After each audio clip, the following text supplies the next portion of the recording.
They're taking notes. They're going to contact you directly after.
Life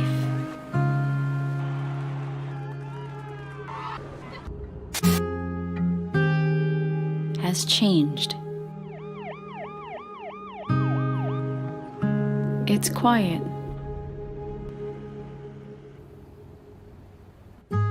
unmoving, uncertain, but only for a while. Because we are still here.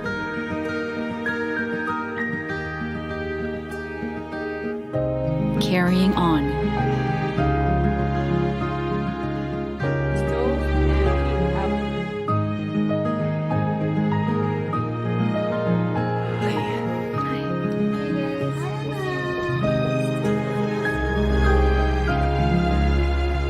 We will keep moving. Learning.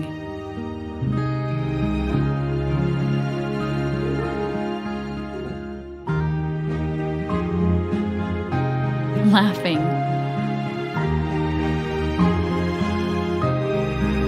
Celebrating.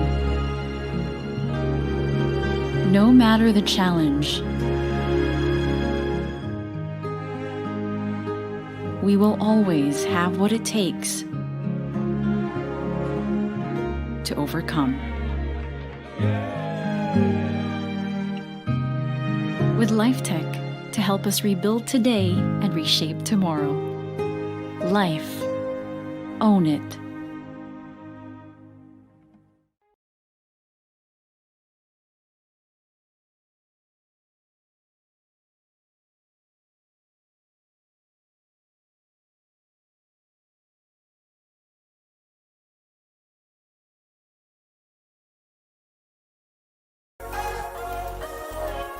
I'm an advocate of getting your work done, and so you can be with your kids and give them 100% attention. Parang anything we need to do, it takes a backseat to what they need. I don't know if it's a Pinoy thing, if it's a mom thing. At kwento po. How fun! Ating kapatid, nag-acting kami. So I think it really Hi, Nico! Hi, Nico! Running at the back.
Life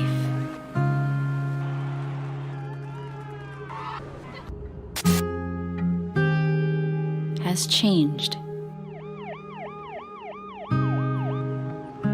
It's quiet. Unmoving. Uncertain. But only for a while. Because we are still here.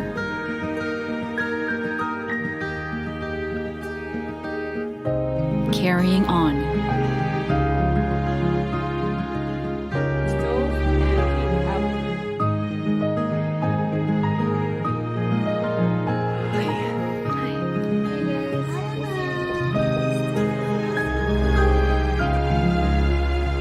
We will keep moving. Learning.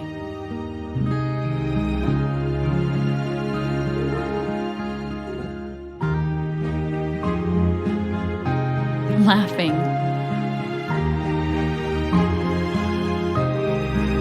Celebrating. No matter the challenge, we will always have what it takes to overcome.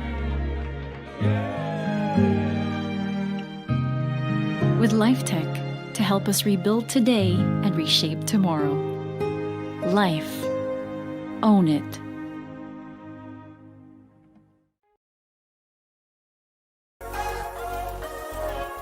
I'm an advocate of getting your work done, and so you can be with your kids and give them 100% attention.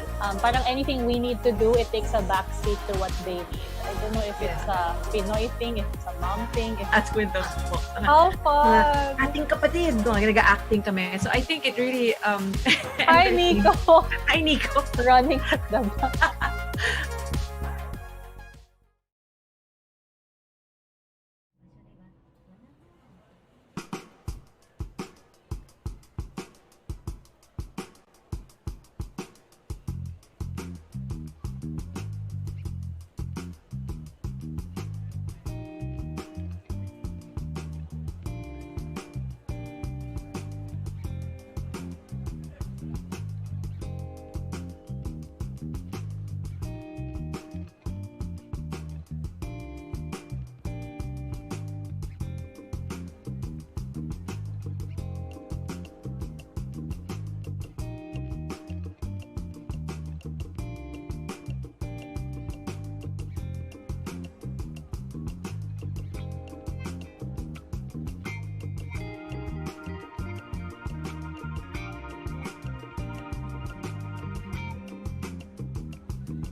Life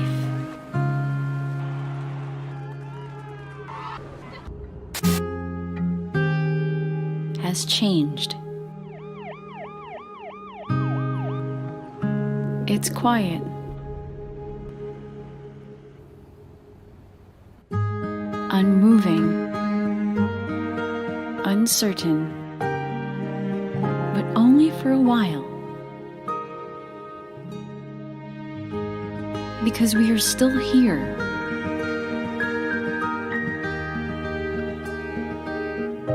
Carrying on.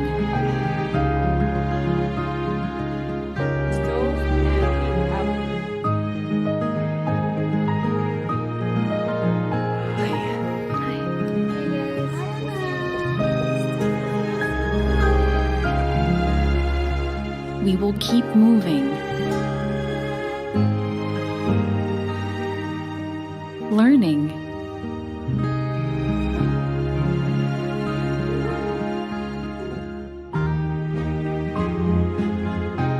Laughing. Celebrating. No matter the challenge, we will always have what it takes to overcome. With Lifetech to help us rebuild today and reshape tomorrow. Life. Own it.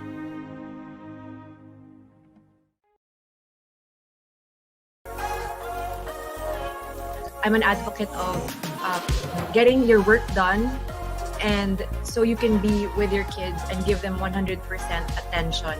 Parang anything we need to do, it takes a backseat to what they need. I don't know if it's a Pinoy thing, if it's a mom thing. At kwento po. How fun! Ating kapatid, nag-acting kami. So I think it really... Hi, Nico! Hi, Nico! Running at the back.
Hello, hello. Hi guys. Hello. Hi, Arriane. Hi, Shahab.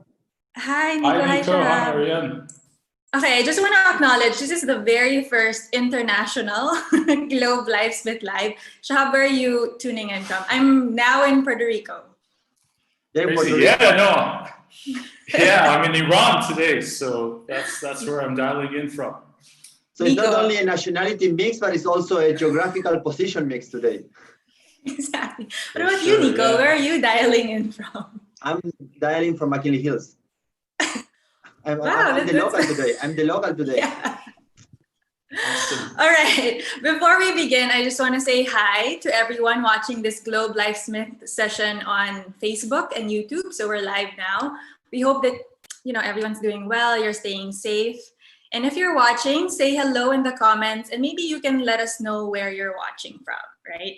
And also stay tuned until the end of the stream because we have a surprise for all of our Globe postpaid subscribers. All right, so this is Globe Life Smith Live, where we talk about everything that's helping us navigate and make the most of our life during quarantine, whatever type of quarantine we're in. I know we've been cycling in and out, but this is already episode 3, and tonight I am joined by Nico and Shahab. So maybe let's kick things off with Nico. You can introduce yourself. Okay, so I'm Nico Bolzico. I'm the president and founder of LM10 Corporation. I'm from Manila, so there's a competition between the three of us who have more in common the geographical position of people who comments wins. Cheating. How many are in That's Puerto Rico, cheating. how many are in Iran, and how many are in Manila? I have to wake up my friends in Yeah. Puerto Rico. Shahab, what about you? Yeah. So I'm Shahab Shabibi, founder of MyKuya, your helping hand on demand, a super app for making services on demand, especially during this quarantine period. So glad to be here with you, Arriane and Nico. And my name is Arriane Serafico. I'm a teacher and the founder of The Purposeful Creative, which is an online learning community for women. And we teach classes on leadership, design thinking, and branding.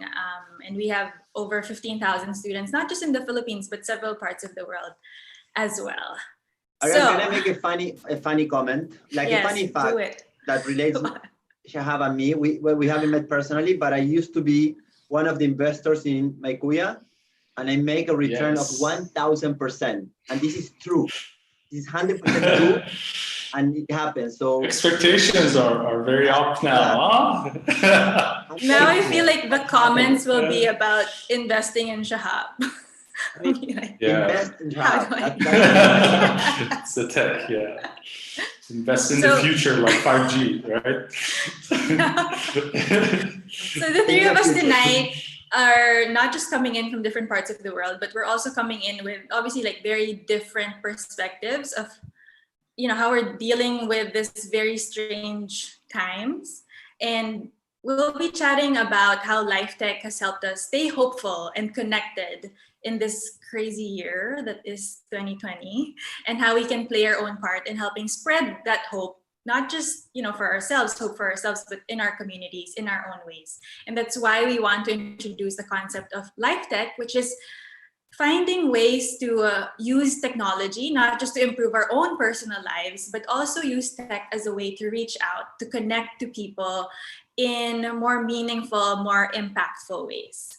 So the way this will go throughout the live stream, we want to keep it interactive. So we'll be doing Facebook Live polls. So if you're watching this Facebook Live, there will be pop-ups, and there'll be a question, and you can vote for your answer. So yeah, let's try it out. Let's try it out for the first time. The first poll question is, what has the mood been like where you live? So if you're watching again on Facebook Live, there will be the poll on your screen. So choice A is positive. We've been finding ways to stay hopeful over quarantine. Choice B is gloomy. It's been a struggle to stay optimistic during quarantine. So once you've voted, feel free to, if you want to share a story in the comments, maybe tell us where you live, what city you live in, what's the mood like there. Also, if you have any questions for us, just leave a comment below. So I'll throw the ball to you guys, Nico, Shahab. What about you? While our viewers are sharing their answers, what has the mood been like in your in your organization, your community in the past few months? Or maybe even, what has the mood been like from the beginning, like when it all first started, and how does that compare to your mood today, now that we're like 5 months into it? Nico, maybe you can start. Yeah. Or Shahab, you can start. Yeah. Okay. Yeah, no, I think for us it has been quite crazy. I mean, I remember the first day of the quarantine coming in, and suddenly there were so many more people that needed my Kuya services to getting their grocery, to do their shoppings, to take care of their errands, as services started to close down. That was one end of it. Another end of it was our Kuyas and Ates messaging us saying that, they need their income opportunities. We got to keep going. So it has been this sort of, I would say, immense pressure that has been kind of on us, on our team. I mean, we have been, working, I would say, pretty much tirelessly 7 days a week for the past, 6 months now. And it has been quite intense that way. But at the end of the day, I mean, there's a mission behind it, right? I mean, for us, it has been the goal of creating 1 million jobs. But I would say more importantly, getting that message every day. I mean, I'm part of, some of I see the chats between, some of our partners and our team. And they are spreading positivity. They are talking about perseverance. They are talking about, still helping each other out, even at times like this when it's needed more than ever. So it is tough, it is hard, but it does keep us going at the same time. And it is to be there for people that, need the services, and we help each other out. So we keep going with that. Yeah. What about you, Nico? How's it been like? So, okay, on a personal level, I mean, we're very fortunate. We have food in our plate and we have a roof. So, we cannot complain at all. Of course, you want to go out, you want to do other things, but, we always need to be grateful for what we have. So on that aspect, plus I have a newborn baby, so I cannot ask for more on that side. Yeah. When you look at LM10 and when you look at, more the agricultural sector in the Philippines, it has been challenging. We cannot hide that, especially because we depend a lot on logistics, intra-island, also importation, exportation.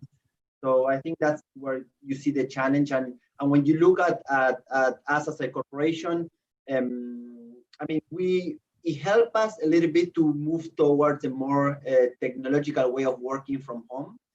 But also when you look from the perspective of the farmers or the people we work with in the field, I think at the beginning was a bit shocking, like the first 2-3 weeks were like kind of like everyone is like, it's like if you crash a plane and you stand up and you still have hear that noise like that you don't know where you are. So I think that was the first 2-3 weeks, and I think there was an oversupply of veggies. People didn't know where the farmers were harvesting. I was like, where do we send the veggies? We cannot move it. Trucks picking it up. So it was a bit challenging at that time. And of course, already the life of a farmer is challenging enough. But slowly, and it's still slowly because we're still in the process, I think something that happened with this pandemic is that the farmer got closer to the supplier. Like if you look at the situation today, you have communities, even in my neighborhood, we have a truck that comes with vegetables and fruits from the south, and we buy directly from there. It's not ideal because that to scale it's difficult, but at least it's a first step. I think that inserting technology there in between, because already you connected the farmer with the final consumer, injecting some tech there, some software that can help that. And I think there are many on development. It's more about how to teach the farmers to use it and how for them to have access to internet in order to be able to upload the input. So, I mean, it's a process we're going in that direction. And I think this pandemic forced us to take that first step. So, I mean, we cannot say it's an ideal situation. It's we are in probably one of the biggest crises we will face. I mean, since I was born at least. But at least there is a lot of positivity. There is hope. People is looking the positive side, and I think that's the way to look at it, because we need to stay positive and we need to help each other, support each other, support this business. Like Shahab business is supporting so many other business. It's kind of like this is gonna be a really it's going to be like a helping pyramid way of where each business will support the other. And I think the Philippines have that way of thinking on being very helpful, very, like community gets really strong when there is crisis. The Philippines is being exposed to typhoons, to so many climate catastrophes. So the Philippines used to be a community to come together for the whole community. So, I mean, I'm seeing the positivity and the hope there. Yeah, I feel like, as business owners, it's so hard to kind of plan things out right now, because it's already hard to deal with the pandemic and its effects on a personal level. But when you have a team and you're trying to keep things together, like, it makes it all the more complicated. And especially like for me, I'm a planner type of person. Like, I'm a big planner. I like spreadsheets. I like having a very big picture strategy of how the year is going. I like having a Google Calendar for everything. And so admittedly, when the whole pandemic started, I was like so rattled, because I couldn't even see past like a week, 2 weeks, because you don't know what the government is going to announce. And so in the beginning, I was like, okay, what are we going to do? Because for a bit of context, last year we launched, for the whole of 2019, I was working with Summit Books, and we launched a book like the end of December. And this whole 2020 was supposed to be like promoting that book, doing like community classes, community events. And syempre, like we had to cancel everything. We were able to do 2 though. Actually, our last event was a Women's Day conference. It was the last weekend before Manila lockdown. So I feel like I was able to slide into the last weekend, and I was like, okay. And then afterwards, when the lockdown was announced, I was like, oh my God, did I get everyone COVID or something? There was like 100 people in the room. But I think the great thing about what's happening now is that all of a sudden everyone has Zoom and they're forced to learn Zoom, whereas before there was a lot of resistance towards video calls, and people were like, oh, I like meeting in person. But now I don't have to teach Zoom anymore, because people had to learn it by themselves. And so I actually find it easier now to hold like online gatherings, online meetups, because everyone knows how to use the technology. And I think that's one of the silver linings that I've seen. So I've been doing a lot of the book promotions through online, through Zoom. And so admittedly, it was a process. Like at first I was extremely like in panic, and like I felt like everything was out of my control. But now it's a little bit better. I'm trying to stay flexible and just, I don't know, take things day by day. So that's me. And also, now that I think about it, the way I see Zoom, I don't want to look at it as a band-aid solution, sort of like the thing that we do before we go back to normal. I think what's nice and what's keeping me hopeful about it is that this change in platform is sort of letting us re-examine and question and innovate on the ways that we connect with each other, like how we do meetings. Is there a way to do it more productively, or how we do gatherings with people? And I'm really seeing, even with my friends, but I'm seeing that people now are making a lot more effort to schedule video hangouts, whether it's to eat together, work out together, play games together, or learn together. I think that's super important moving forward and staying hopeful. What about for you guys? Like, what's giving you hope these days? I'm sure, like your team is looking to you for direction, for hope. So how do you keep the morale of hope going in your team? Yeah, I think, situation is far from ideal, but at the same time, it's how things are going to be. At the end of the day, we got to make the most out of what we have. And on the other hand, I mean, you can think about this happening 4 or 5 years ago. It would have been a lot worse. I mean, 5 years ago, you couldn't even have, a video call, right? It would keep having problems. All that Netflix and all at the end of the day helped us to at least have the bandwidth to hold video calls to be connected together. I mean, there were pandemics before, right? And before, getting access to news, getting access to resources, the whole thing that happened with e-commerce, the whole thing that, we can order stuff, we can get it delivered, we can, give a call to each other and be connected. I think that's something that's generally, very positive. And we got to make the most out of it, right? Now everyone accepts online payments. Now everyone does online banking. They're used to, connecting with each other no matter where they are. So I think we are quite lucky in that sense in terms of the timing. Just even a few years before this, it would have been a lot more devastating. And I think seeing the positivity from my Kriya's partners, that has been a source of inspiration for everyone in our team. I mean, they are, we see what our partners say, the positivity that they have to, deal with, the message that they have to spread, how they help each other out. I mean, many of our customers that are using the app, when they, make an order, they, like yesterday or a few days ago, we had one of our customers who gave a bike light to the Kriya because it was raining and he had a hard time, going back. Bike light, it's the small things, and that message gets echoed. We see it, our people see it, the team sees it, and it's really, at the end of the day, what you put out there, you got to get it at the end of the day. If you mirror positivity and try to help each other out, what goes around comes around. So try to make the most out of it. I was wondering, Shahab, because you have so many stories of these stories of hope within your Kuyas and Ates. Do you have a company? How do you share those within your company, or do you just eavesdrop on group chats or what? Yeah, no, that's a very good question, because it's one of the, I would say, more recent things we implemented in our company, which is we now have a place when anyone who sees an amazing story happening in my Kriya shares it across. And there are so many sources, right?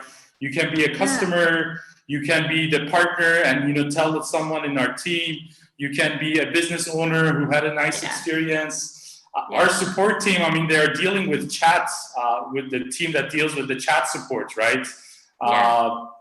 They see a lot of amazing stories.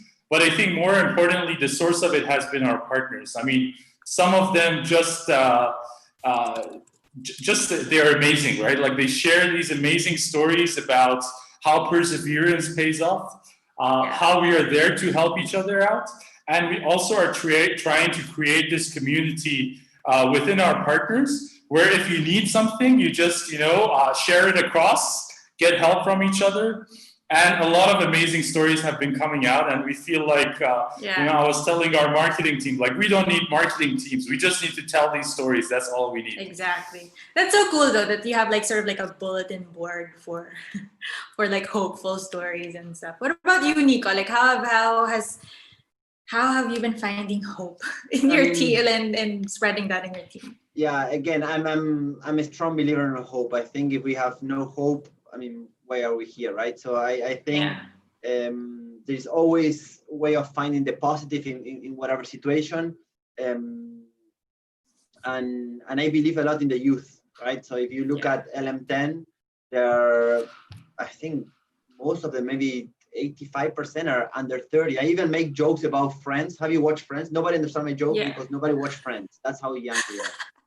So basically, I think, I believe a lot in the youth. I believe a lot in the Philippines. I believe there is this informal support system that the Philippines has that I haven't seen in any world ever, in any country. And it's kind of I think it's a way, and that's what gives me a lot of hope.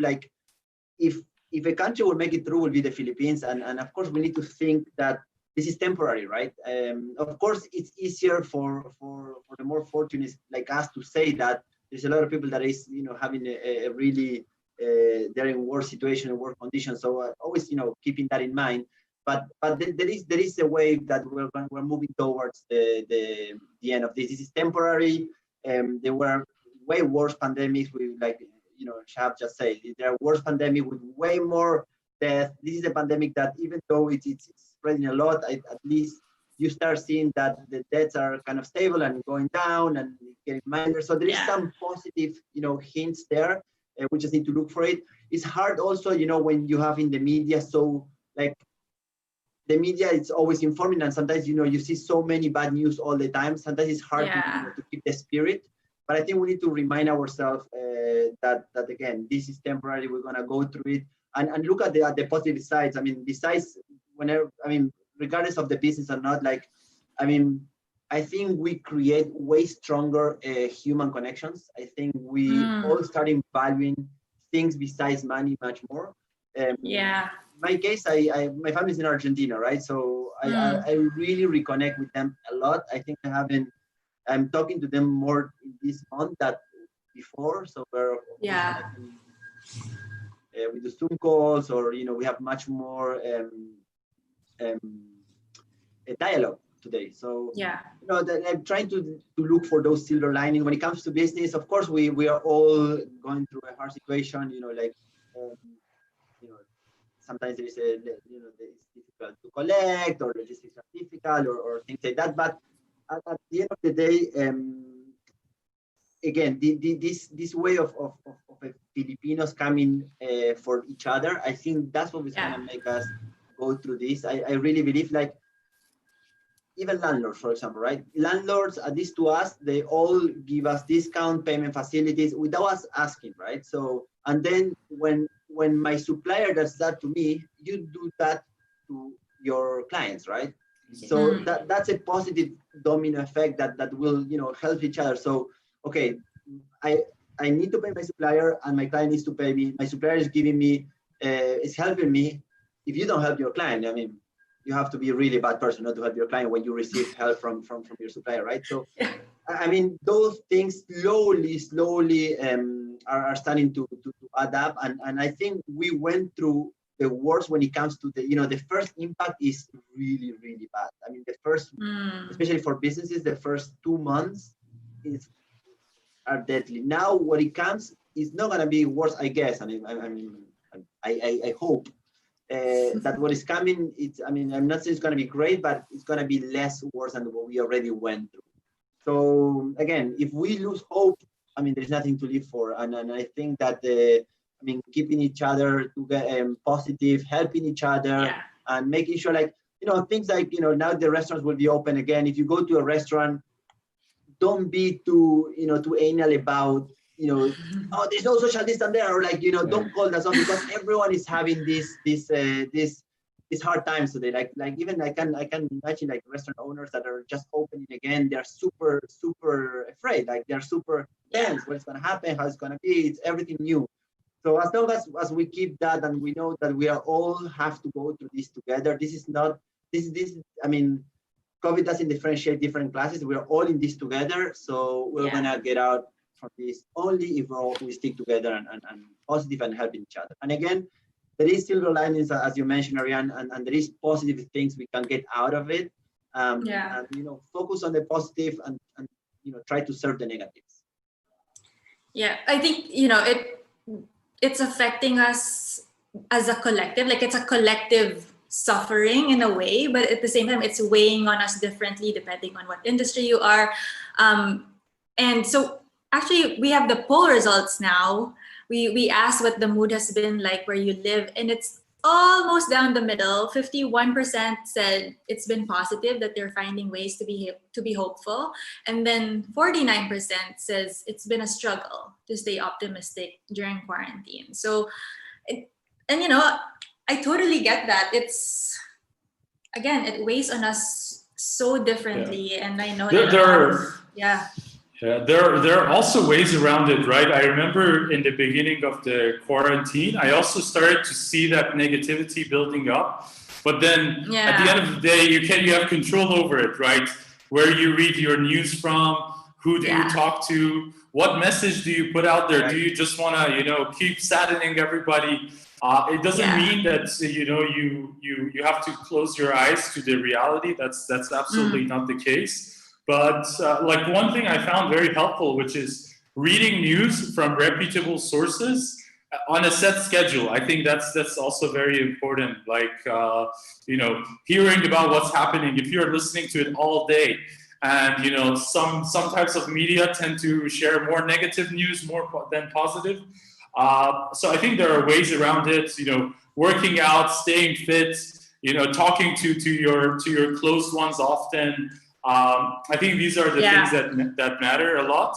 I think also having in mind the people who are less fortunate. I mean, again, if you have a roof above your head, if you have food on your table, if you're able to just have access to internet itself, these are a lot of, many blessings that are out there. And I mean, seeing that and seeing that it could be a lot worse, I think that has been a very good source of sort of positivity, at least for me. Yeah, I think like you take small wins when you can, especially in this time. Well, so before we move on, let's do another poll. So we have the second one for you, and this time we're asking, has quarantine made you closer to your local community? So option A, yes, I found ways to connect and bond with my community, and option B is quarantine has made it hard to connect with my local community. So maybe you're isolated. Again, if you have stories about what your local community looks like. I know, like from my students, I've been hearing there's been more barter groups on Facebook. There's like friends buying baked goods to support friends. So if you have stories like that, share them with us in the comments as well. What about for you guys? Like, what have been some new activities that have been bringing you closer than ever to your communities while under quarantine? Yeah, I mean, there have been amazing things, right? Like a lot of group chats started to form. Communities starting to give information to each other. Where do you get your vegetables? Where do you get your fresh produce from? I think this is also something that Nico probably has a first-hand experience on, seeing how much produce entered the market. I think that was some like good stuff. Definitely communities got a lot closer to each other. I mean, just the information, right? Knowing when things open, when do they close, a lot of ways to connect. I mean, with all this technology around us nowadays compared to before, now every area has a group chat. There are many groups and communities getting formed online, and there is that genuine desire to help each other out. I think that's something that's even more highlighted in the Philippines compared to other places where people really want to share information with each other. They want to share best practices. Everyone now has a friend that's doing the bakery work, right? I have my Instagram feed with lots of variety of breads being made. So that's these are good stuff. We didn't have good fresh bread before, right? So. Yeah, I think the amount of like fresh stuff that we can order now, like you were saying, local produce, like that is one that's one good idea of a small but very concrete way that you can help local farmers, and then you don't have to go to the grocery anymore. And this brings me to a Globe reward, which is you can have fresh fruits and veggies delivered straight to your doorstep via Bukid Fresh. So all Globe subscribers can get 5% off Bukid Fresh. All you need to do is to log into the Globe Rewards app and you can redeem the discount there. So that's one way. I think, we're all looking for ways to help in our own small ways. And I think that's one of the smaller, more concrete ideas that you can implement in your life. What about you, Nico? What have you been doing in your community to stay hopeful? In terms of my community, it's I know all my neighbors now in my village. Yeah. I know everyone. Like I know who they are, what they do. We have groups, we share information, we share. That's exactly what Shahab said. It's like you start sharing a lot of information, and people helping each other, and people is bringing veggies, and people is bringing fruits, or like how to access here. You throw a question. I don't need Google anymore. You throw a question, and they tell you, okay, go here, do this. It's easy. My community chat. And when it comes to the farmers, I think I think I mentioned this at the beginning, like the farmers became closer to the community today. I do Yeah. believe that we realize, I think this pandemic realized what the Philippines is able to produce. At LMTEM, our vision is to make the Philippines self-sufficient in terms of food, right? And when you start seeing how much production you can bring from the south straight to the villages, and you see there was an oversupply of veggies and fruits at one point. So it's like the Philippines is so rich, it's just that we were not that aware. And to be honest, today all this bridge between the farmers and the suppliers are going through WhatsApp, are going through Viber groups, or very, very informal way of people helping each other. And it is great. And that's where I think in this situation is where the technology plays a key role. Today, I believe that it's technology and it's access to technology that will make us go through this, because everything that we have today, I mean, even both of your businesses, is all based on technology, right? It's the technology who connects your business, your client, I mean, your supplier with your client, and you are fulfilling a need. So I think it's today with the internet access that is getting growing and growing, and with the 5G that are coming in the close future, that actually was rolled out already in Makati, BGC, and Tigas. I think that's what makes the future hopeful, right? It's there.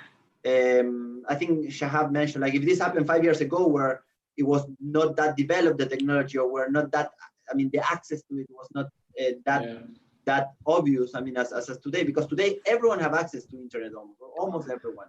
And I think that's a key part of all this pandemic. And I think that's, for me, is one of the I think it's one of the biggest positive that we are, I can see from this pandemic, is like we were all forced to use technology. Sometimes even okay, I give you the example of my dad, right? My dad, it's an Argentinian cattle farmer. Imagine, like, I don't know, a cowboy movie, right? We live in a place where there are cattle, horses, and corn, and like, so imagine technology for us was really, really far. But today he was forced to use it to communicate with me, to start connecting, like, okay, when are we gonna sell what? So it's kind of like he was forced to use it. So I think that's pretty great. And I think that's the situation that today is forcing us to use the technology. And if we use it in a proper way, I think it can be, it's gonna make you drive through this storm.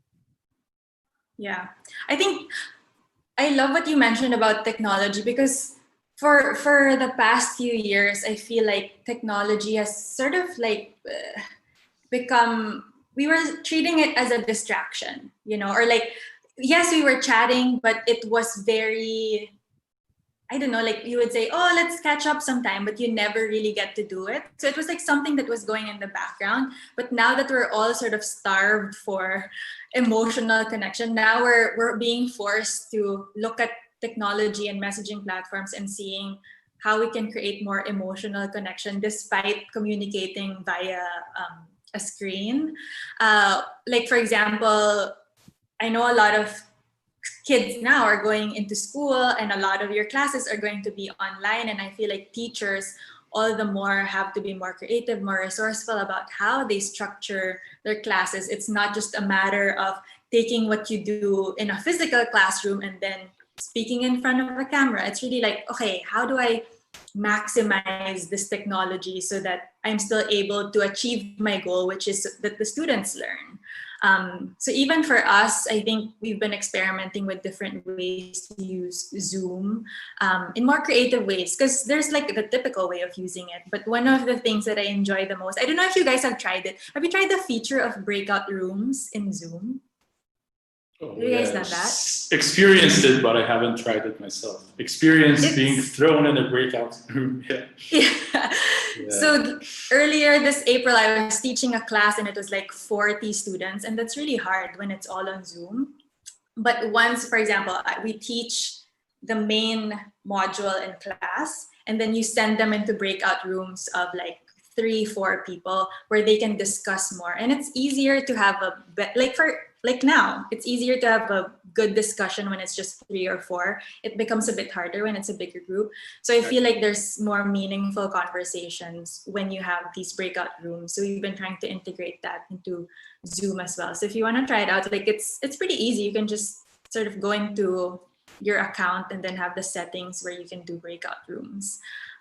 Like for example, Nico, you're having a team meeting and you want to divide them. Okay, like Mark, we're brainstorming. Marketing has a breakout group, logistics has a breakout group, and then after 30 minutes, you come back to the main room and then you share what you learned. So at least it's just in one meeting. It's an amazing feature.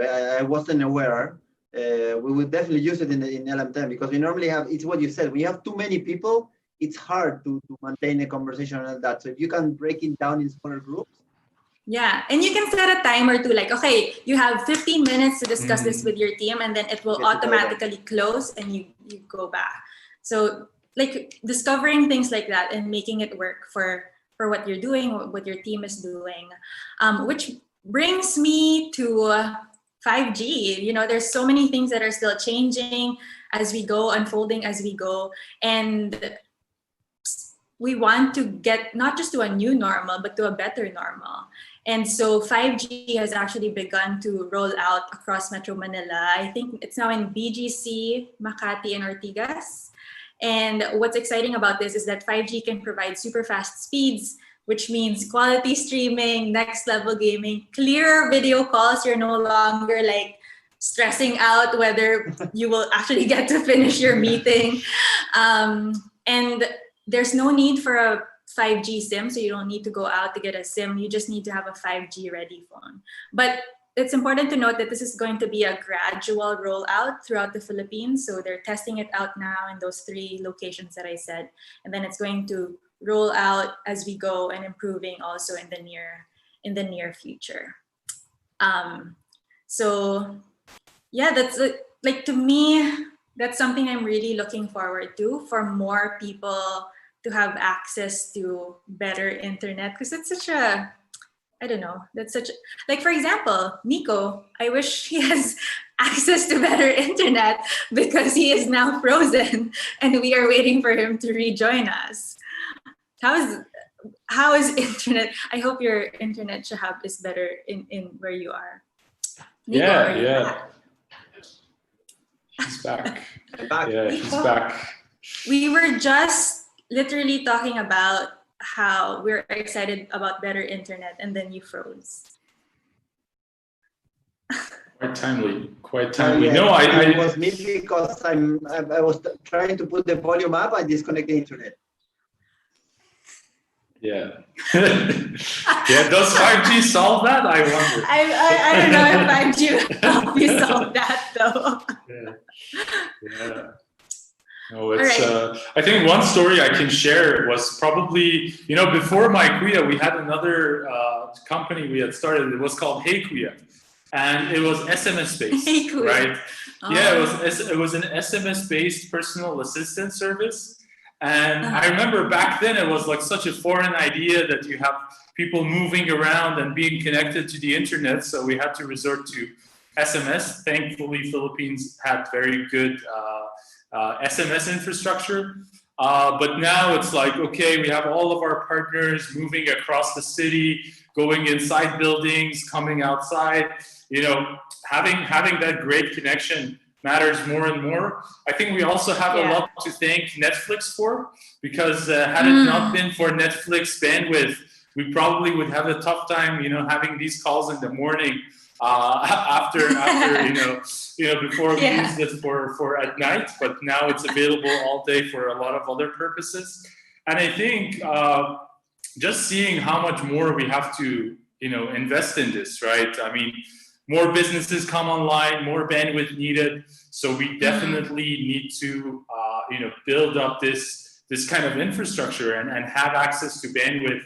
And I mean, one thing that we have been also seeing in our business of technology is that when you have 5G connection between the device and you know, any sort of fast movement. I mean, we are seeing it with my Kuyas.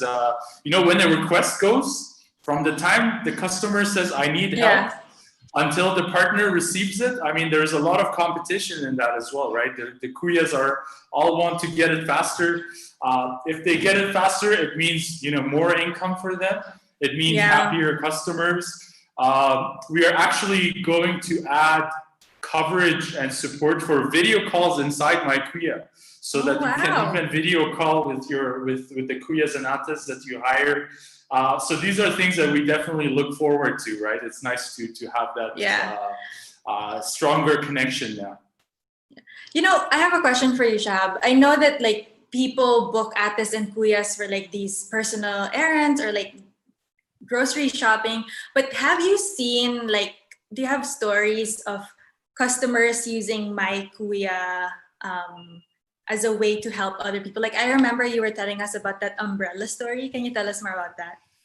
Yeah. No, I think that was one of the many stories that really, I would say, connected with everyone in our team. It's something we would like to share, which is, there was this rainy day, like it just started raining, you know, in the afternoon as usual, part of the rainy season.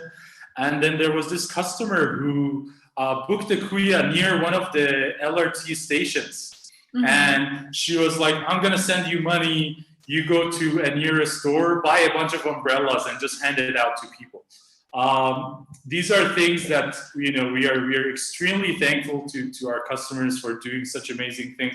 I mean, we're seeing a lot. Now we have some of our customers who prepare medicine packs, and they give it to the Kuya when he does the delivery. I mean, these are things that, you know, we get fascinated by. Our partners are very grateful for. We are very grateful for. I mean, it just brings the goodness in people. I think technology is just an excuse. It's just a medium. But the real thing is that there is that, you know, goodness in people, and you know, technology connection, stronger connection becomes a way to really be able to show that. And I mean, there were also, you know, a lot of the barangays, you know, started having these packs, food packs for their residents. A lot of the times, our partners get it from the customer. Like, the customer says, I don't need it. I already have enough food. I already have enough stuff. You know, here, take it. These are like amazing stories. We also, I mean, another thing I can share is, I remember when the quarantine was announced, you know, in my Kuya, we don't have a standard uniform that all of the Kuyas and Ates have. Like, that's just not something that we had, you know, invested in much. Mm-hmm. But when the quarantine was announced, we ordered thousands of masks for our Kuyas, gave it to everyone, sent it across, and they were My Kuya branded masks. So people started to see, oh, you know, My Kuya is known for his masks. So yeah, really built in the quarantine and in the pandemic. So that's what we are. Yeah. What about you, Nico? Like, what are small creative ways that you've been seeing throughout quarantine that people are, you know, using to connect positively with each other? Yeah, I think, well, there are so many. One of the things, I think everyone became way more creative in Instagram. I think everyone is kind of like having all these kind of challenging and TikToks. I use Instagram a lot, as you know. I have this objective of every time I post something, I should get a smile out of it. That's all I think when it comes to Instagram. So I use it in that sense. But when you look at Instagram, you see like a lot of people becoming much more creative. I also think, like, you know, when you go to I mean, when it comes to farming and all that, people really became more creative in when to harvest, how to harvest, because they know that now is a different situation that we're facing today. So I think that's you know, one of the things. And I think the whole Philippines is a very creative country. So I think like a lot of people adapt in different ways. And I think right now, like everyone is sitting at home. They do groceries, they do shopping, they do everything they need to do from sitting at home. So I think, you know, like, I don't know if it's creativity, what happened, but it is this shift into the, you know, the consumer behavior that is more, you know, from home and how to bring it. But I think as Shahab shared, like the creative ones are the riders. You see a lot of fun riders with the so different way of covering themselves. Yeah.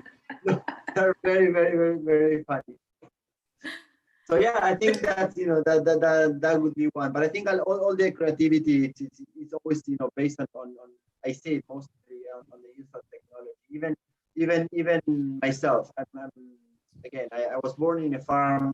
I'm a farmer. It's how I grew up. So for me, the use of technology is a way of it's a way of becoming creative, right? Like you realize that through technology you can be so much more efficient in the sense of Zoom meetings, in the calls, or when it comes to manage your company.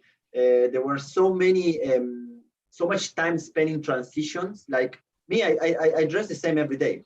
I don't spend any more time on dressing, or you don't spend any more time on traffic, or the meetings that used to last 2 to 3 hours now last 45 minutes. So it's kind of like the whole system became a bit more efficient, or quite a lot more efficient actually. And again, that is all based on the access of technology and on the access of internet, basically.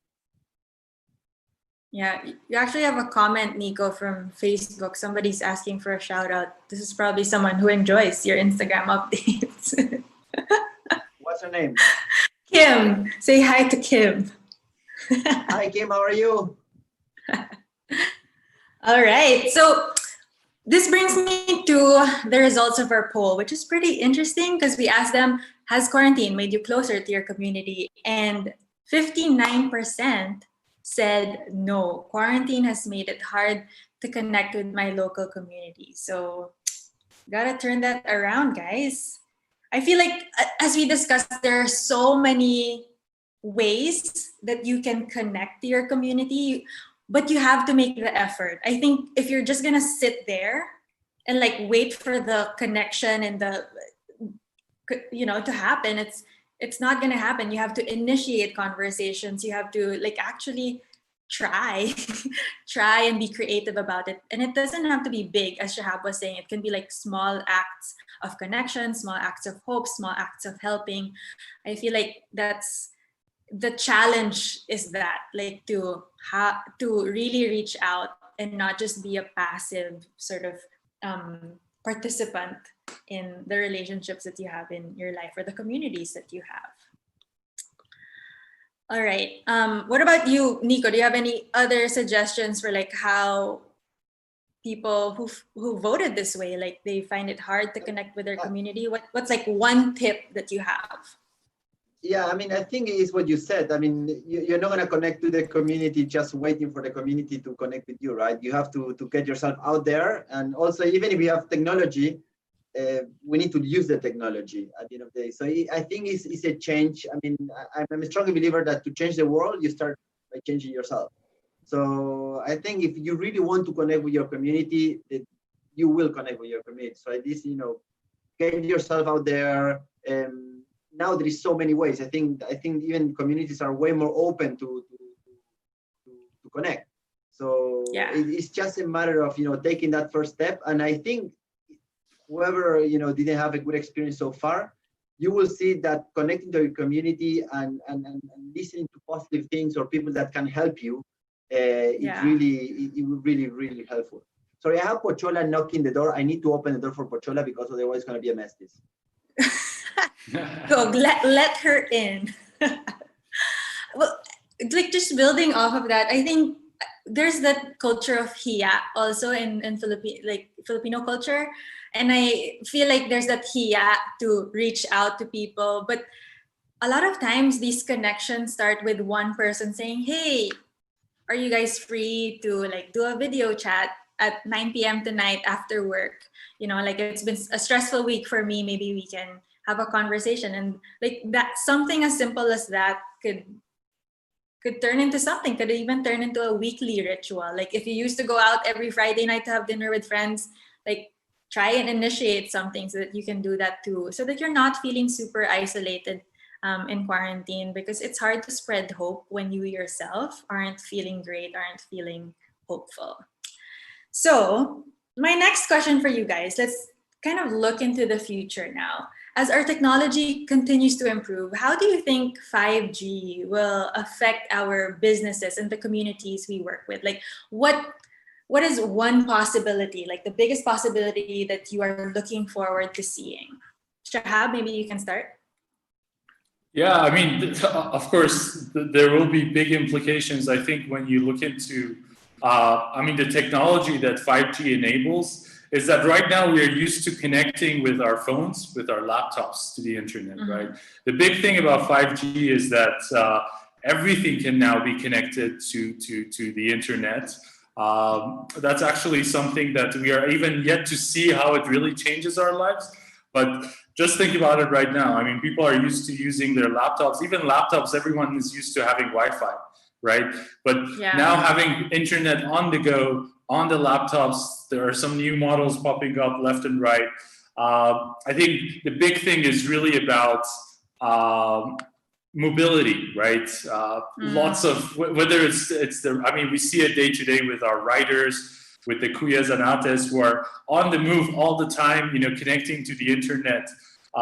That's something that will be largely affected because, you know, there's a lot that can be done, a lot faster connections.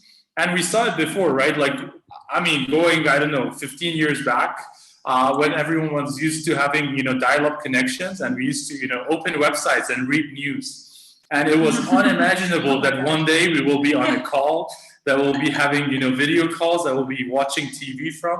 So I think a lot of the possibilities are yet to really pop out and see how it really changes our day-to-day lives. We've got to leave it to the inventors and to the technologists to kind of make those products out there. But I think ultimately, you know, it's going to make connecting a lot easier, faster. I think that's generally good. We got to leave it to the inventors to figure out how to make the most out of it. Yeah. What about you, Nico? I think 5G is what we call the hope. You know, we mentioned before that how important it is to have hope. I think 5G is one of those hope that we have, because it's a really promising future. Today, sorry, I need to put my seat up because it's coming down all the time. So basically, today, connectivity and to be able to connect is so important. And when it comes to farmers, it's key. It's everything. If a farmer can connect directly to the market, if there is a way for that farmer to connect efficiently to the market, it's a life-changing situation for that farmer.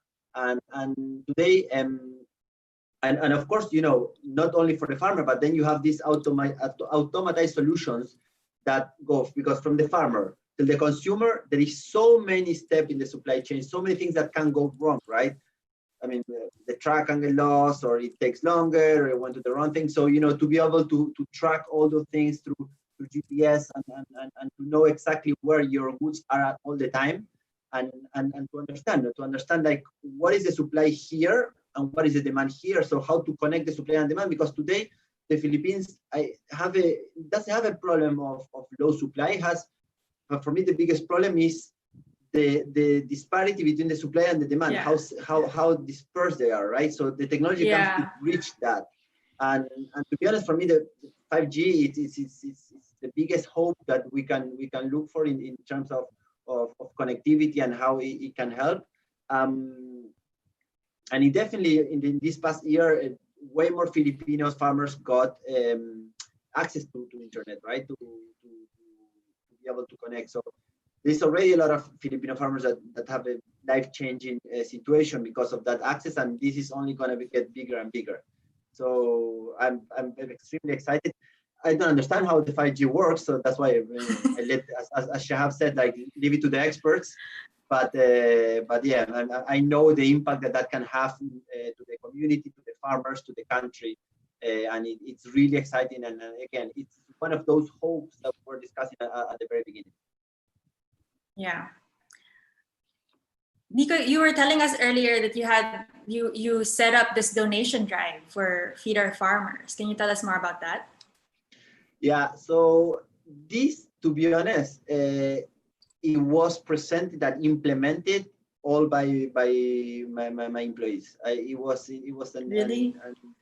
yeah, it came from them. They implemented Wow. because I always said ideas is 1%, implementation is 99%, right? So if you're gonna bring me an idea, bring me the implementation plan. Yeah. So in this case, they implemented directly. It's like I didn't even have to. I was the happiest, but I cannot take any. I cannot take Credit. any. How do you say? Yeah. Credit. Exactly. So exactly, I cannot take any. So it's basically what they did, and it's Wow. crazy because it's something that you didn't see before that was so easy to do and to implement, right? So basically, we're using Gcash. You have a QR code. You want to donate. Is a QR code, bang, and then we make sure that it reaches by farmer, and we know how to use it. So that's basically what you can see. So it's really impressive how fast and easy. I mean, I don't want to take. I mean, they did a lot of effort. They planned it to do it, but like the implementation is not not complicated, right? If you want really to help and to do it, you do it. So this is I cannot take any credit on it. It's all them. So it's great, and that came from very young members of LMTEM, and this is really a Filipino mentality. To be honest, this is a really Filipino mentality. When they came with me to that, they say, of course, it's so obvious, but it's like that's the way Filipino think. How we can help the farmers, and they came with the idea and they came with the implementation. So yeah. That's the QR code. So it's Feed Our Farmer campaign we have, or I don't know how we call it, but yeah, it's really interesting how it's young people. It's now so natural for them to think about how they can help others. I feel like that's another source of hope for me. Like Gen Z, like all these young people are so much more aware about the social issues, and they're so much more willing to, like, to them it's like it's natural. Why wouldn't you help? And I feel like moving forward, that's something that we're going to, I hope we see a lot more of. And for me naman, like 5G for me is exciting in terms of access to education. Because the whole reason why I made my school an online school is because I wanted more people to have access to classes and mentorship. Before all this, I used to work in the government. I worked for 3 years in the Senate, so I did public policy, and I was exposed to a lot of things. And one of my biggest insights working for government was that there's so much action going on in Manila, but not a lot of it trickles down to Visayas, to Mindanao. There are so many opportunities that are so focused in Manila, and I've always been sort of sensitive about how do we get that to trickle down to other people. There are so many young people, young, talented, promising, intelligent people in other parts of Manila. How do we get them access to mentorship, to classes? So that's why we took it online. So now we have students joining us from like Batanes, Puerto Princesa, like all these far-flung areas who, they want to connect with other students. They want to connect with teachers.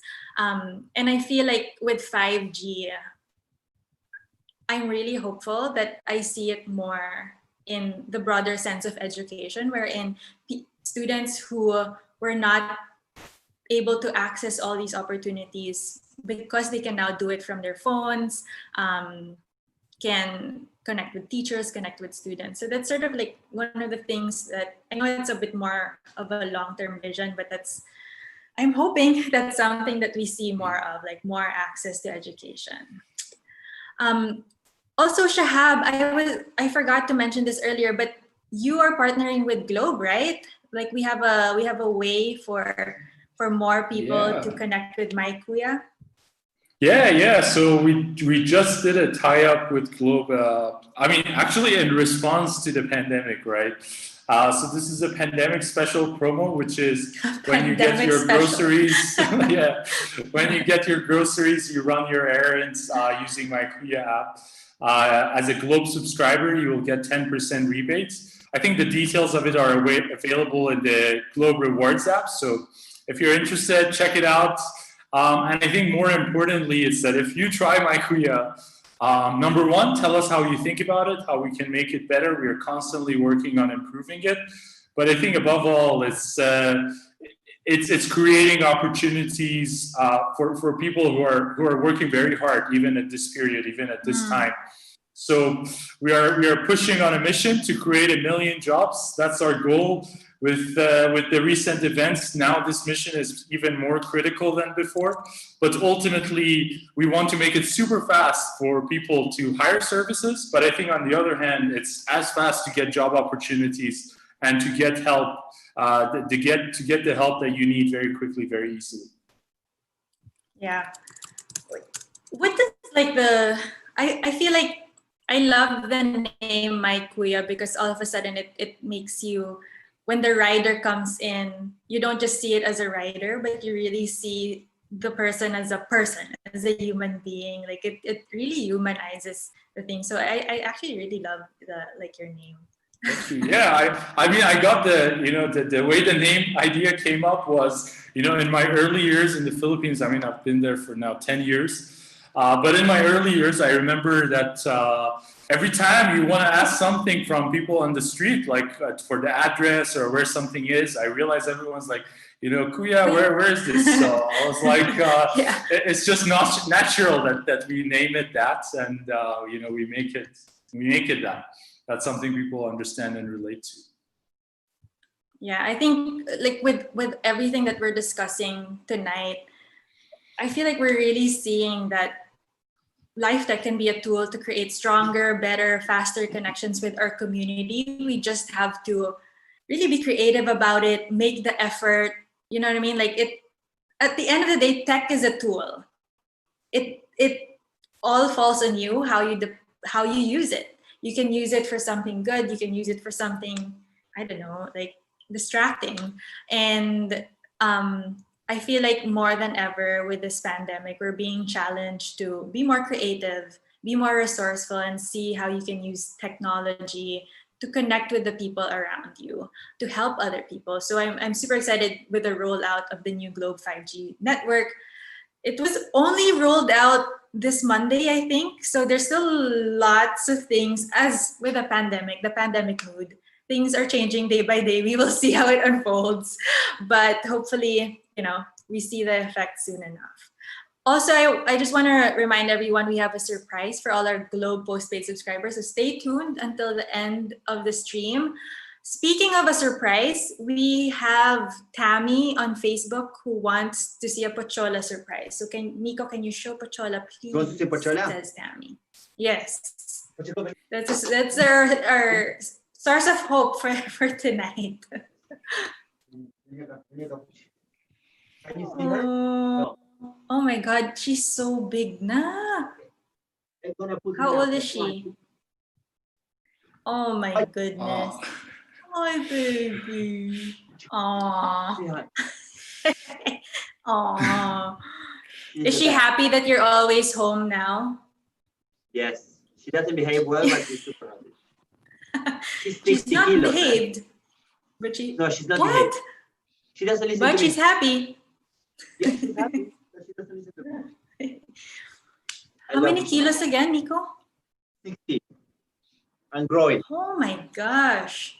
She's not fat. She has big bones. Don't call her fat, okay? I said she's big. She's a big girl. Big bones. Yeah. She has big bones. All right. I feel like that was the highlight of our live stream. But for our final poll this evening. Yeah. Super happy to be part. Oh, so cute. All right. So for our final poll this evening, here's our question for you. Has this discussion given you ideas or like inspired you to start spreading hope in your community? So you can vote in the poll. It will be on your screen right now. And you can be honest. There's no right or wrong answer. We're not pressuring you. We want to know what you really feel. You're like, no, it has to be yes.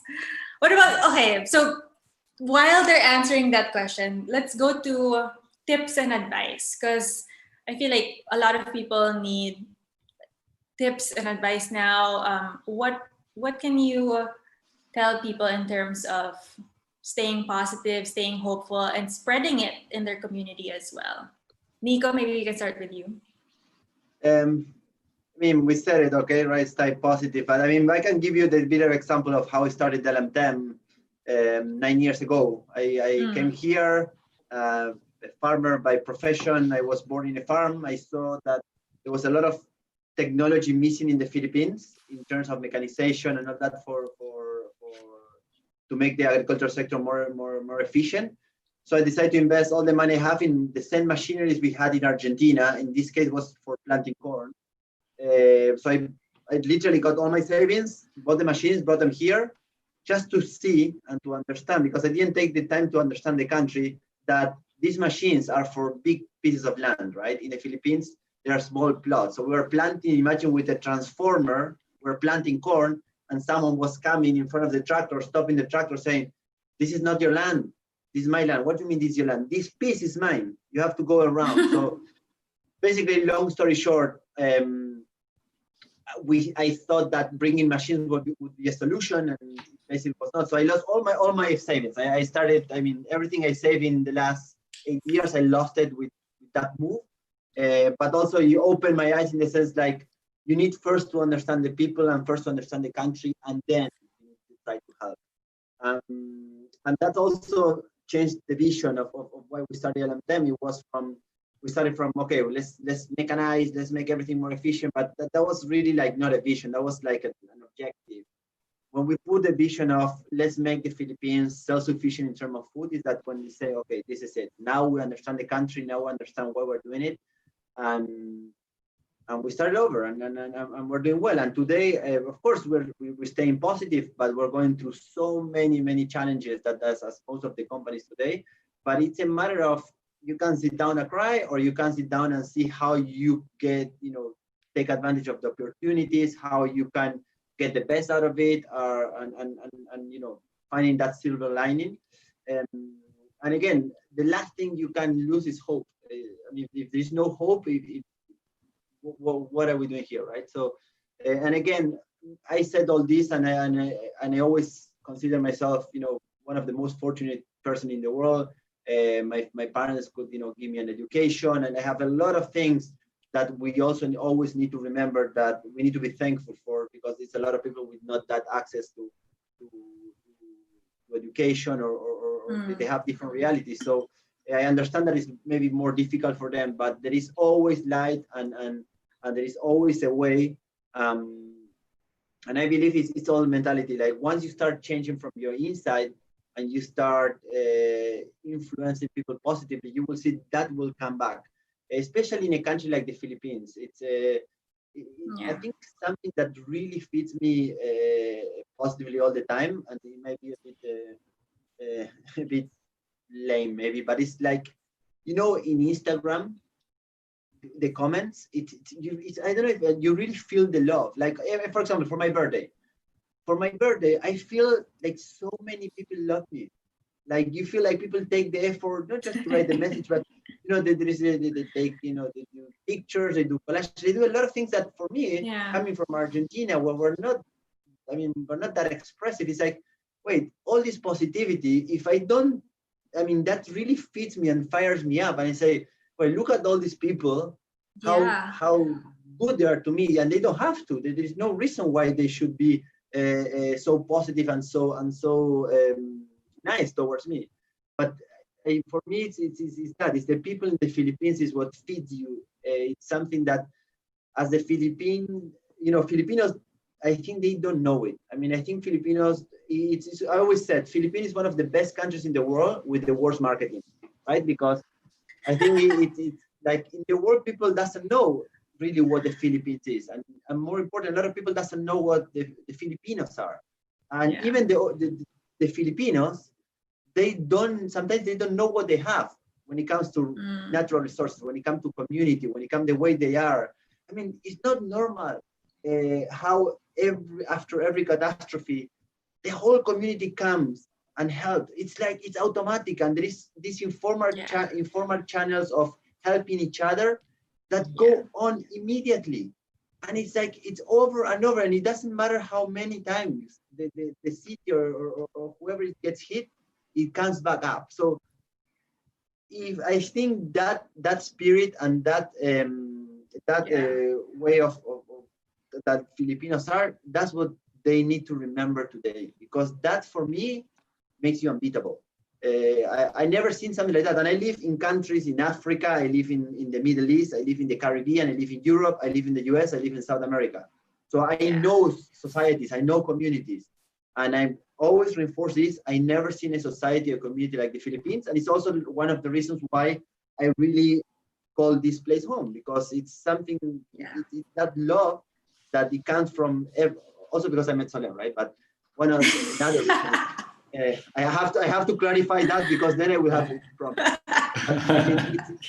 You don't stay in a country if you don't fall in love with the people. Yeah. And the reason why I fall in love with the Philippines is that Filipino spirit that is positive, is servicial, it's always coming back, and it doesn't matter how many times we get hit, we stand up again, and that push, it's unbeatable. So I think Filipinos should remember who they are and how they are, and I'm sure that will be one of the reasons why this country will go through no matter what.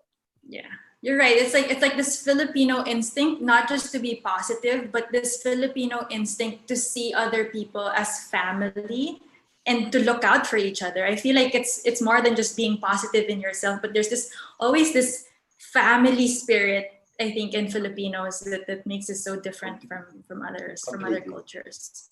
What about you, Shahab? Advice, tips? Yeah, no, I think I can share maybe one of the early memories I have when I came to the Philippines. I mean, I was quite young. I was like 15 years old when I came to the Philippines, and then I remember someone told me, it was like, why do you look angry the whole time? I'm like, I'm not angry, and they were like, but you're not smiling, and I was like, well, I'm not really happy. I shouldn't, but they were like, no, you gotta be smiling the whole time. And I literally remember that moment, and from that point onwards, I was like, okay, smile should be the default face. And then I started traveling around. I was like, after a few years, I mean, in the recent years, like when I started going to other countries, whether it's going to Europe or to the countries around the Philippines, I'm like, why do everyone look angry? And I realized there's that general positivity that exists in the Philippines that you cannot find anywhere else. And that's why I chose to, spend my adult years there, why I chose to build my life, my business, everything that I wanted to do, make it happen in the Philippines. And the reason for it was that's where I felt like people gotta see this, like they gotta find out that this energy, this positivity, this perseverance, I mean, people work very hard, right, on a day-to-day basis to make amazing things happen. They want to help each other out. And when seeing that and really kind of becoming immersed in it, right, you miss it. Like you go out of the Philippines and literally after 2 weeks, you're like, there is something missing, that energy, that positivity. That's what kept me going. That's what made my Kuya happen. And I mean, the whole model around my Kuya is to, make it a business, right? I'm an entrepreneur. I like to, build businesses, but to be on that mission of creating jobs, to enable people to help each other out. Someone needs, their groceries. Someone needs a shopper. They need it, okay? But they're actually helping someone who also needs that job. And that person is earning an income, but they're also helping someone who needs their service, who needs their help. And you really using technology to make that happen. I was like, okay, there's nothing more important that I can do in my life than to really make this happen. And that positivity is something that literally every time I leave the Philippines, I miss it within 10 days. I would say that's the magic number. 10 days, you've calculated, like 10 days is when it kicks in. No, because before, right, you get stuck in traffic, you get get annoyed, but all of these things are literally nothing in comparison to the positivity, to the energy that I literally get from people, and I want to give that out, right? I want to make sure that if being in the Philippines makes me happy, then I have a responsibility to also, I would say, reflect that and to show it to others too. So for me naman, like, I know we've been talking about spreading hope to others, but as I mentioned earlier, like, it's really hard to spread hope if you're either not feeling hopeful or you're running on empty. Because that happened to me, like, in the beginning of the pandemic. I was like trying to fight fires, I was trying to solve problems, I was trying to help other people, and then after a while I realized, like, I was really running on empty. Like, I had nothing left to give. And I was just so tired, so burnt out that I had to take a break. And I feel like that's really important also, to make sure that you have some sort of time and space for yourself, even if it's just like a 10-minute ritual to just lock yourself if you have a small house, like, lock yourself in the bathroom and have 10 minutes to yourself. Just be quiet, try to think about things, or even meditate. Like, meditation has been such a big help for me, just to calm my anxiety down, when I get worried about things. But also, and I don't want to just give out like platitudes like, stay positive, because sometimes I talk to my students who have been laid off, and I know that it's really difficult, or students who have been laid off and one of their parents have like a pre-existing condition, then they're worried about them. So I know that we're dealing with a lot of things, but I think on a more personal level, one of the more practical advice that I can give is to give yourself time to, like, this is the best time to really sit yourself down and re-examine what matters to you. There's so many things happening, so many things changing, but just take a day, a weekend, and make time for it. Don't just find time for it. Really commit that time to yourself, because I think when you know what matters to you, what is meaningful to you, it's easier to stay positive. That's sort of like first step, know what matters, and then once you know that, step 2 would be like work towards it, be more hopeful towards it. And one of the quotes that I really love is by Father Ferriols, and it's in Filipino, but I'll translate it for you guys. But it's, wag mong tanungin kung mahirap, tanungin mo kung mahalaga, which translates to, don't ask if it's difficult, ask if it matters. And I feel like if you know what matters to you, if you know that what you're working towards is important and valuable to you as a person, to your family, all the difficulties, all the uncertainties, all the roadblocks, like, to you, they're like, I can do it. They're things I can deal with. I can find solutions, but I know that this is important to me, and so I'm gonna be hopeful. I'm gonna stay on track and take things day by day. So that's like, I feel like that's a more personal tip that I have for people. Make time to examine your priorities and be more clear about what matters to you. And then, of course, let go of the things that, there are some things like, we can't fight all the battles. Choose your battle, and then there are some things that you really have to let go of, especially now in the pandemic. Anything else? Any other tip that you have? No, I think one thing I always mention is that, like, if you're thinking about hope and positivity and these things, you're already privileged, right? Like, we're definitely privileged, because there are a lot of people who have so much pressure on them, who have so much responsibility, and literally don't even get the time. It's a luxury to talk about these things, to think about these things. And that's something to be very thoughtful about. I mean, we do see, like, lots of people losing their jobs, lots of, unfortunate things happening. So if we have a home, if we have food, if we have a job, then we have a responsibility to help each other out. And that's the only way that we can, get to the next point. But yeah, if we talk about positivity and hope, we are privileged, and we got to recognize that, and we have a responsibility towards those who don't. And that's what keeps me running, at least. Completely agree. And with that, let's review the results of our final poll. So, has our discussion inspired you to start spreading hope in your community? I don't know if, Nico, you forced them to do this, but 65% said yes. They said they're hopeful and that hope can start with them. But there is that 35% who said not yet. But I hope that, you know, after this live stream, take the time to think about it. Look around you and see how you can start with your family, even start with yourself, start with your friends. And I hope that we gave you some ideas. And don't be afraid to ask for help. And that's, I think, is another important point. Like if you think that you cannot get positive, you cannot think about, ask for help, be open about it, talk to someone, don't keep it inside for yourself. I think that's also and the 60% can lift up the 30%, right? So exactly. that's an opportunity right there. So, I think finding a even just one friend that you can talk to about things is also pretty helpful, or even a parent or a partner. Making time for each other to talk about, because we're all like worried and anxious, but most especially if you're not feeling particularly hopeful in this time.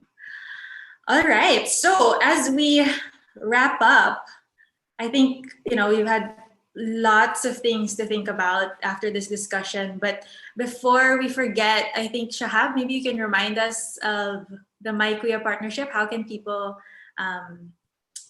get that discount, that rebate? No, so we have a special promo for Globe subscribers, a 10% rebate when they do their groceries, their shopping, and their errands using My Kuya app. Details are available in Globe Rewards app, so make sure to check it out and get the info there. It's super easy, super fast, and when you're using it, you're supporting our business on a mission to create 1 million jobs, and you're supporting people who are willing to work very hard to make sure that they're able to help you with what you need, and in return get the support that they need to really support their families and all. I think another sort of final comment is that I do see the positivity and the hope of our partners on a day-to-day basis. And when I see that, I'm like, okay, I have no excuse to feel down. I have no reason to waste a second. How can people who need help share that positivity and get it back as a result of that? So that definitely keeps me running, keeps me pushing. But make sure to check the Globe special promo in Globe Rewards app. Get 10% rebate on your errands, shopping, groceries, and a lot of other services that we are making available. You support our business, so hopefully we grow and we make this big, and hopefully make that 1 million jobs happen. We are working very hard on it, and at the same time, you support people who are willing to work very hard and earn a living out of helping people. Nico, final thoughts, and of course, remind us of your Feed Our Farmers donation drive. Yes. So, for Feed Our Farmers, it's something that, as I mentioned, started in LMTM, because the farmers are the one feeding us, so it's time for us to feed them. So you can scan the QR code from Gcash there and donate. Of course, whenever we distribute, we always share where, with who, and what we did. And on that note, I think Shahab mentioned something very important, is how you see others that in a more challenging situation than you, and they still smiling. I see a lot of our employees and members, we call it, of LM10, that they really spend a lot of time to get there, and they work long hours, and they're still smiling, and they have way more challenging situation than us, and they're still smiling, and those are the ones that really inspire us all. So we always have to remember how fortunate we are, and that we are in that position of we need to continue helping each other. And remember, I know sometimes when you are in a hard position and people telling you, oh, get positive, get hope, it's not that easy sometimes for everyone. So for those that are going through a hard situation today, again, I repeat it, don't be afraid to ask for help. And there is light at the end of the tunnel. I think there is a community, there is people helping there is technology that can help you to connect with whoever you want pretty much today. So again, it's not about forcing it. Just be open to receive the message and be open to start changing from yourself. Take your time, but give it a chance. Don't just close yourself there. Yeah. On that note, like asking for help, I also find that just having these, like, for example, there's like our conversation, talking to people who are doing hopeful things, or talking to people who I consider to be inspiring or mentors, that really picks me up whenever I'm feeling a bit more anxious, I'm feeling a bit more down. Like, for example, even Bianca Gonzalez, who is also part of the Globe family, like talking to her has been really inspiring for me. And even just watching her YouTube show, Paano Ba To? She has tons of content that is extremely helpful, extremely meaningful conversations. I feel like, for example, if you don't have someone who you consider a mentor or a friend who you can have those big conversations with, just listening to a podcast or Bianca's show can be something that you can do on a particularly down day.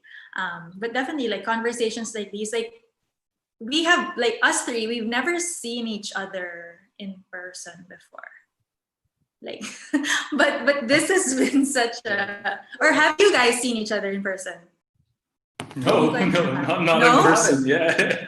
Never, really? All yeah, so I like, heard a lot about, I mean, Shahab is very, very, very known in the entrepreneur tech.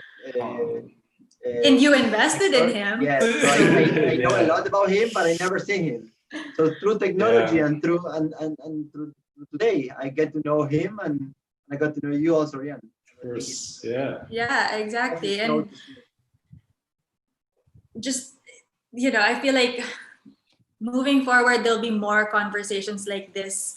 And I'm excited because 5G will hope, like, that's really my hope. As you said, Nico, earlier, 5G is like the hope. The hope is that we are able to have better speeds, not just for better Netflix experience or better YouTube loading times, but for better conversations like these ones. So on that note, I want to thank everyone who has joined us here tonight. You can join us again next month. There will be another episode. We'll have another great discussion on all things Lifetech. And for more information on LifeSmith and Lifetech, please visit www.globe.com.ph/LifeSmith. But okay, before we finally sign off, I've been saying this all night. We have a surprise for Globe Postpaid subscribers. We have a giveaway. We are giving away, well, it's not a giveaway. Everyone, all Globe Postpaid subscribers get this. You get a free 3-month subscription to Home Court. It's an AI-powered, yes, you get one also. It's an AI-powered mobile app that helps you hone your sports skills right from your phone. I don't play basketball, but I don't know if you guys play basketball, but there you can do the trainings, the drills of like the NBA and more. So for those people who are looking for a workout or already bored with their like normal HIIT or yoga, this is another great way to make it more fun. So just visit your Globe Rewards app and redeem your free Home Court subscription. Again, thank you, Nico. Thank you, Shahab. It was great meeting you tonight. Thank you, Arriane. Thanks, everyone. Thanks, Globe, for making this happen too. Yes, thank you everyone who joined us today. We hope you have a good weekend ahead, and good night. Bye. Bye. Thank you so much, guys. Thank you.